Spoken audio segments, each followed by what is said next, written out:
Dachau Concentration Camp 1945. Chapter 29.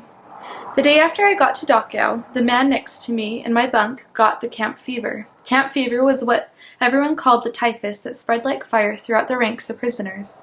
It started with a headache and a fever, then became a cough.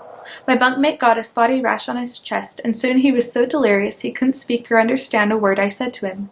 The Nazis did nothing to treat him, or any of the other prisoners who got the camp fever. The man from my bunk died 3 days later, coughing up blood. Prisoners died by the hundreds every day. I always tried finding somewhere else to sleep, away from the sick, but it was almost impossible. More than 1,500 prisoners were crammed into barracks built to house 250 prisoners. It was a wonder we didn't all have typhus within a week, the way we had to sleep on top of one another. Each day I woke up expecting to be sick, and it seemed like a miracle when I went to bed that night spared. At least the Nazis didn't expect the sick to work too. They didn't make any of us work at Dachau. Prisoners had once worked here, like all the other camps, but not now. Dachau was in chaos. Some days we didn't even have roll call. The war was coming to an end, and we all knew it, even the Nazis. Like we had guessed, the Germans had been moving us around to avoid the approaching Allied attack. Even so, the chimneys still burned day and night, day and night.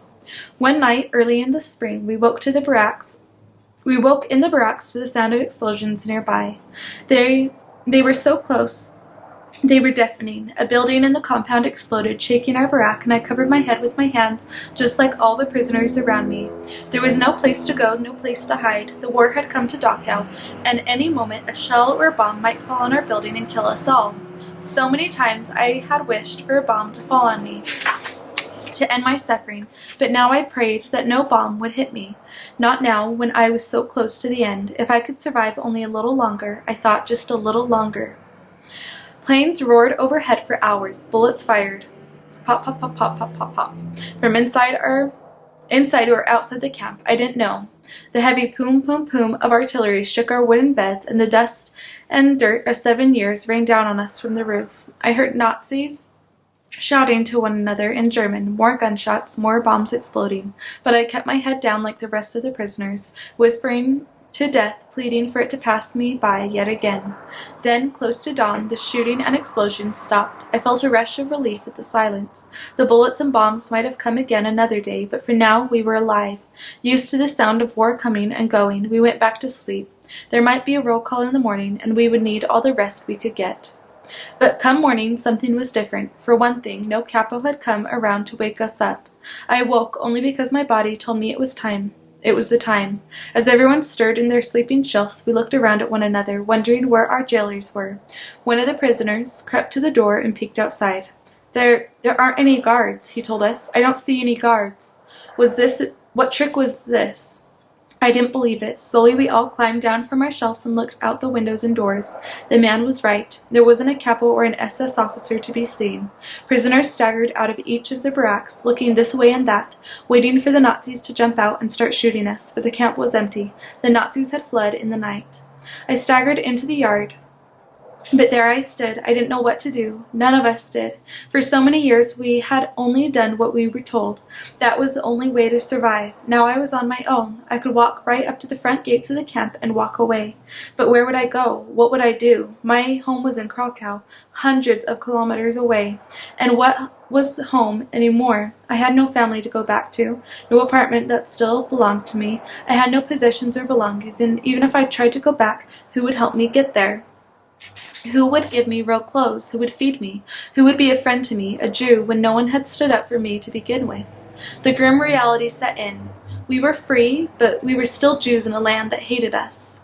That had stolen everything we owned and had taken our families and put us in camps and gassed us and cremated our bodies. Soldiers, someone at the front gates cried. Soldiers are coming. I stilled myself. So this was it then. The Nazi army would kill us all, gun us down and leave us for dead before the war ended. The extermination of the Jews was unfinished business. Some people ran for the barracks as if to hide, but most of them, like me, stood in the yard and waited for what was to come. The gates opened and soldiers marched into the yard, but the soldiers weren't wearing gray and brown. They were wearing green. Their helmets looked different from the SS helmets too, and the tank that followed them, the tank had an American flag on it. "It's the Americans," I cried, feeling something close to joy for the first time since I could remember. "The Americans are coming, the Americans!" The Allies had reached us at last. Some prisoners hurried up to the American soldiers to shake their hands. Some hugged one another. Some gave prayers of thanks. I fell to my knees and wept. Had I really made it? Had I actually survived the Krakow ghetto and 10 different concentration camps? I had been 10 when the war started. Now I was 16. For more than 6 years I had been a prisoner of the Nazis, prisoner B-3087. Now it was all over. An American soldier hurried to help me up and asked me something in English. I didn't understand. He tried again in German. "What's your name?" he asked me. "Yannick," I told him. "My name is Yannick." "Everything's going to be all right now, Yannick," he told me. And for the first time in 6 years, I believed he was right.